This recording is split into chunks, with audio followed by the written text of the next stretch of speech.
COVID-19 forced you as well to have a relook and a rethink at your medical and health insurance. Do you need to update your policy or get a new policy altogether? What about these COVID-specific products which are now out in the market, one called COVID Kavach? Should you be investing in that? Well, that's going to be the heart of our discussion on FYI today. I'm Sonal Mehrotra Kapoor. Now, the pandemic increased awareness about health insurance, leading a surge in demand of such products. In fact, data compiled by General Insurance Council shows that the entire health segment has grown at least 16% in the first half of this year. That means more and more awareness is coming in about health insurance. People now beginning to see the importance of it, especially in circumstances like these. There is a lot of talk also about the two COVID-specific products, like the Corona Kavach or the Corona Rakshak. Let's first begin by telling you what the Corona Kavach policy is all about. Well, it has a maximum coverage of 5 lakh and includes a home treatment as well. Now, a Corona Rakshak policy also has a maximum coverage of 2.5 lakh subject to hospitalization of 72 hours at least. Now, both these products were launched on the 10th of July and it come in very short tenures, like about 3.5 months, 6.5 months, 9.5 months. So if you're being extremely extra cautious, this is something to look forward to. This should mostly cover up only your corona cases. But also in this pandemic, lots of sort of talk has been about and people have been pained at several areas and not being able to get back on their money. A lot of premiums are going in. Now, to find that out, the government came out with a new set of insurance guidelines, the insurance regulator and for medical insurance providers. Now, these guidelines are meant to ensure that the refund process is eased out and is little smooth, especially because everybody, so many of us actually needed that this time. Now, the changes were aimed at making health insurance plans broader, covering more treatments and more simplified. The new rules come at a time when the continuous spread of the coronavirus pandemic has led to the worst contraction of the country's GDP or gross domestic product on record. But what exactly are these changes and how will they impact you? We got lots of queries on this, so we've laid out those for you. Here are some of the key changes in health insurance that have come into effect from 1st of October 2020. And remember, be mindful of these because this is going to help you in getting back your claims. Number one in that is the decision on claims within 30 days, according to the new guidelines. Now, these guidelines released by the IRDAI in June talked about how insurance companies will be required to either settle or reject a claim not more than 30 days from the date of receipt under the certain circumstances. Any delay will also mean interest. That means in case an insurer fails to decide on the claim within this period, it will be required to pay interest at the rate of 2% above the applicable bank rate on the dues to the policyholder. This means if your claim gets delayed, your insurance company will have to pay you an additional amount over and above the claim amount. Also, no rejection after 8 years. New rules also mandate that insurance companies are not to reject a genuine claim after a policyholder completes 8 years of paying premium. Insurance will also not be permitted to re-evaluate a policy for which the customer has paid already. Number 4, which insurers will the new rules actually be applicable to? Now, under the new guidelines issued by the regulator, it will apply to all general health insurance companies. And will your existing policies be aligned with any changes given to the new guidelines? Well, that answer is yes. According to the insurance regulator, all existing health insurance plans not in compliance with the new guidelines will be modified. This includes plan renewed during this financial year as well. So a lot of good has actually come in. Lots of good policy changes have been made this time around as well. On that note, once we've educated you on the information that is required, let me introduce my panel. At this point, we've got Anil Chopra with us. He is the Group Director, Financial Wellbeing at Bajaj Capital. We have Sheetal Kapoor. She's a CEO of Oxy Healthcare. We have Tarun Mathur with us. He's the co-founder, Chief Business Officer at PolicyBazaar.com. And we also have Anup Rao. He is the MD and CEO of Future Generali Insurance as well.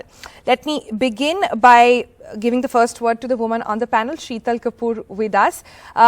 Gentlemen and Sheetal, we've been getting lots of requests on our various platforms with people saying, is this the right time to actually update your insurance policies, or should they be looking at a new insurance policy altogether? Let me start with some opening comments. Sheetal there. Okay, thanks Sonal for bringing this question. It's the need of the hour. So what happens is, traditional insurance is an age-old kind of a platform. People have this confusion, people are unsure, there's a lack of trust where people comes up that is this covered under my insurance or this is not covered under my insurance. So, that's the reason why still so many people in India are uninsured. So now, there's a time when people should think beyond getting coverage for X or Y to get a complete kind of a coverage. Today we know about COVID and everyone is talking about that. Is COVID covered? What if in next 6 months something else comes up? We can't predict anything that will come up or, would go ahead. So, with Oxy, we have a complete kind of a product where we don't, discriminate with someone who's having a pre-existing diseases or someone whose age is 80 plus or 40, 50 plus. So upgrading your insurance, that means that you have something which is not at the moment covering all your illness. So, it's a time to get a complete cover rather than still thinking on that this should be covered, this is not covered. So you're essentially saying don't look at specific ailments, look at a wholesome cover, because we really don't know what's coming our way next. No one can predict what's happening, what would come up. So today we know about COVID, tomorrow would be something else. We don't know about. Right. Tarun, let me bring you in at this point. Lots of queries at this point coming in on people being extremely anxious. And like I said, we don't know how long COVID is really going to last. But there is also this growing sense of discontent and loss of faith with policy makers at this point and the companies, where people are saying that their payments and their sort of refunds have been lingering on for long. Under these new guidelines, do you think they will bring about a shift? And what would your advice to people be at this point? See, I think a health insurance cover is the most important cover, right? And of course, there are a lot of guideline changes and regulation changes that are coming about. But I think this is the best time to invest in a health insurance plan. I think that you cannot do without it. Of course, COVID covers are available, but they're short term, like you said yourself. We don't know how long it's going to last. So whether you buy a 3.5 month policy or 6.5 or 9.5 month policy, you could end up being exposed to a risk which you cannot probably undertake given your savings, etc. Of course, there are issues, right? The insurance companies are also grappling with the kind of volumes that they're getting in terms of interest in health insurance. And it does take time, but I can almost say very, very candidly that your refund, if it is stuck, you will get it. Most insurance companies are working round the clock to make sure that all of this is being sorted all the time. But yes, problems do exist. But that doesn't take away the fact that you must insure yourself. You must get yourself a health insurance cover, and a normal one at that. See, these COVID policies are great, but it doesn't take away the fact that only 25% of all claims right now are COVID. What about the remaining? You could still fall sick. Your cost of hospitalization may be high. So my suggestion is go for a health insurance plan, upgrade it if you have a very small sum insured. I think we've seen examples where the cost of treatment of COVID is about 1.5 to 2 lakh rupees. So if a family contracts it, your entire sum insured is polished off. So I would suggest that you go for a 1 crore kind of a sum insured, and you can get it in monthly installments, which was also part of the regulation that have come out recently. So it's affordable, it's good, and you can buy it on a platform. It's rather simple. So please upgrade your plan as soon as you can. Right. And at Policy Bazaar, Tarun, some kind of trends that you're watching out for on what people are actually opting for in this. There is a sort of panic situation when it comes to health, but what is your advice to people at this point, and what trends seem to be emerging there? So last year in September, we launched the 1 crore cover. Of course, 1 crore as a sum insured has been available with almost a lot of insurance companies. But, given it's digital, the pricing is as close to that of let's say, a 7 lakh rupee plan. And what we are seeing is because people are understanding that, hospitalization seems something that can happen to them, they're opting for a very, very high sum insured plan. So 30 lakhs, 50 lakhs, 1 crore. That seems to be trend right now. And what has happened is because I think of the economic condition right now, people are opting for monthly modes. So the EMI facility is available and people are opting for it. So now about 30-35% of people are actually opting for a monthly installment for a high sum insured plan rather than going for a low cost plan for a 5 lakh cover. So I think that's actually quite encouraging. Right. There's a change in the mindset, I think, of the people in their outlook towards health insurance as well. At that point, let me just play out the first question we have from our viewer. I'll take that question to the panel next. I've been a client of Life Insurance Corporation of India for nearly 5 decades, and my experience with them had been very pleasant till now.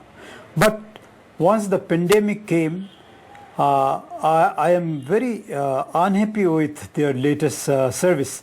I had a policy which was maturing in February 2020, and when I submitted my claim, they have been delaying on this, and I have not got my sum issued till now. And 3 different officials at the LIC branch office are giving me 3 versions. What makes me very unhappy that till now nothing has happened. And there are several voices like these actually out, people saying that they've been really disappointed with the way claims have not been made, especially in a dire situation like this. Let me go to Anup at this point. Anup, you heard that question. It's not just with Life and with LIC actually. Lots of private players are also receiving lots of complaints. How can we streamline the system a little? So I can't speak for LIC, and that's a life insurance question, and I'm not sure this is the right panel to address that. I mean, because I think most of us are referring to general insurance. Maybe you should get. I mean, I wouldn't really want to comment on some other company. I don't think it's appropriate. But having said that, I don't think any company wants to, not process claims. I mean, there could be procedural lapses and delays, and I'm sure that they'll address this. LIC has got a stellar reputation, and then I've dealt with LIC myself. I unfortunately had to file a claim about 3 years back, and then I think they were fantastic. My experience was very different, and mind you, I didn't use my office or any of my networks to get it done. I followed the normal process. It's unfortunate. It could be a particular individual not doing what he or she is supposed to do. Well, I can tell you this, it's not just one. We've got lots of people actually come up and talk about these claims. And on that note, in fact, let me play out the other question also. COVID, we have seen a lot of spike in insurance claims.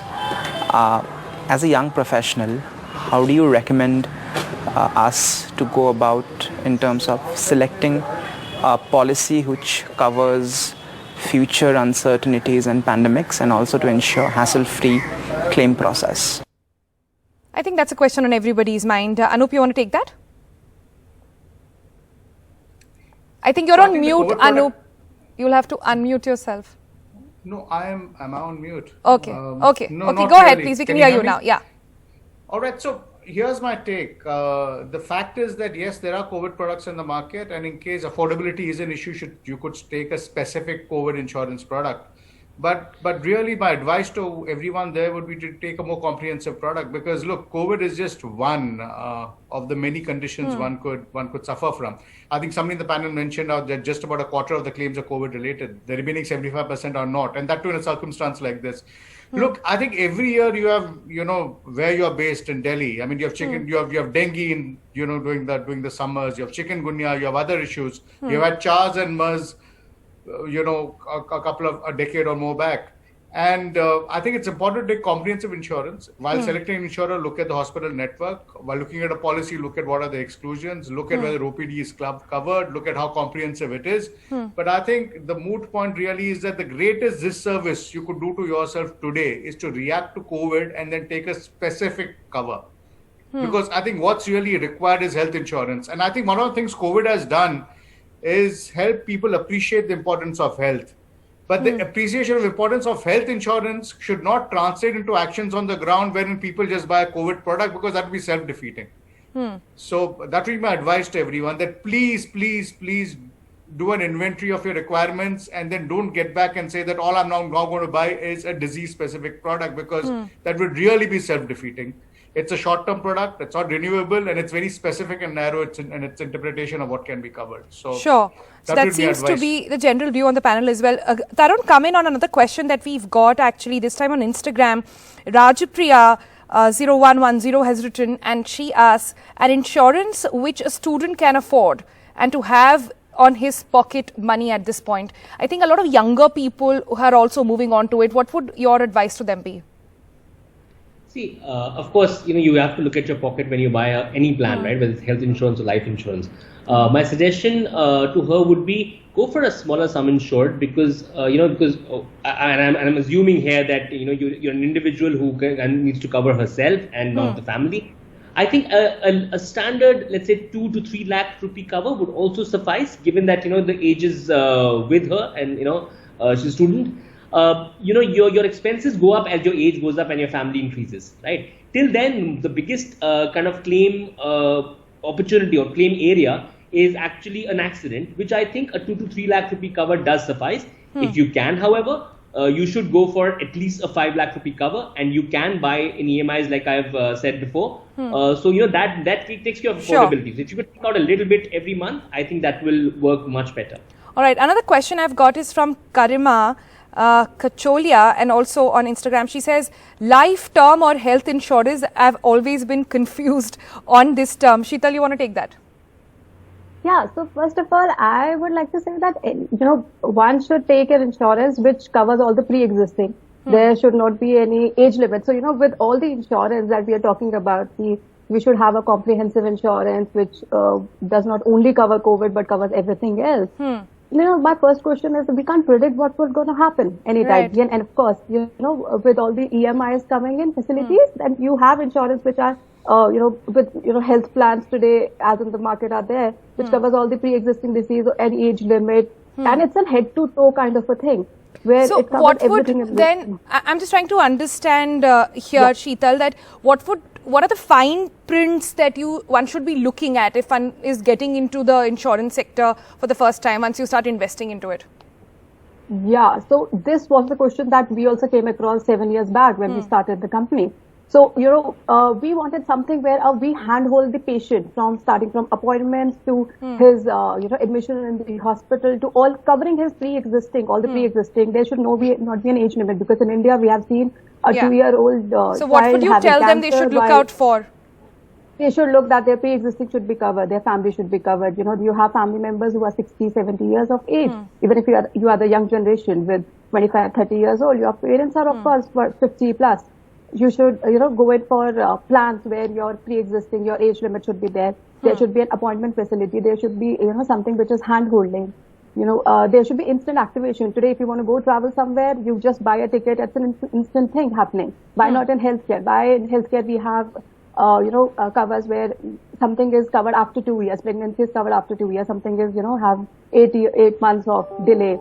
Claims. Why do you have to run to it? It should be an instant, paperless kind of a thing. We all are working into technology. We all are connecting through different online modes at the same time. Well, in the pandemic, there doesn't seem to be another option, frankly, to this one. I'm told Anil Chopra's line is better. Mr. Chopra, you're back with us. Just wanted to get your view as well on what would your advice be to people who are looking at updating their policy at this point or investing in a new one?